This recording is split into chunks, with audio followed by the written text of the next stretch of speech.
So what did Queen Vashti do wrong? Well, she said no. That's it. That's the whole offense. I mean, here's what happened. The king was partying for 6 months straight, literal months.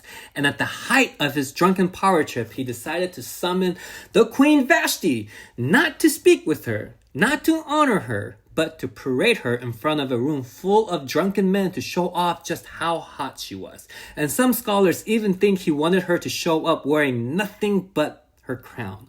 And Vashti, she wasn't having any of it. She said no. She refused to be objectified. She refused to be summoned like a prop. She refused to be a pawn in a room full of fragile egos. And for that, she was stripped of her crown and banished. But the story doesn't stop there. The king's advisors got nervous. They literally said, if the other women hear what Vashti did, they might start saying no too. So the men made it law. Men are in charge and women must obey. And let's be honest, Vashti didn't do anything wrong.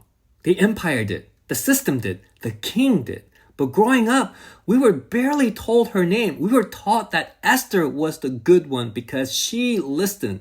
Vashti was the bad one because she refused to listen. We were told that Esther saved her people, and she did. But no one asked why Vashti had to be completely erased for that story to work. No one taught us that Vashti had courage. No one told us that maybe she was the first woman in the story to resist the machine.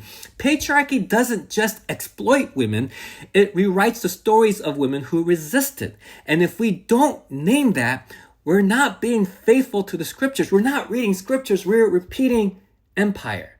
So no, Vashti wasn't rebellious. She was righteous. She wasn't a problem. She was a prophet. And maybe it's time we start teaching her story that way instead of using her to further silence women and minimize them.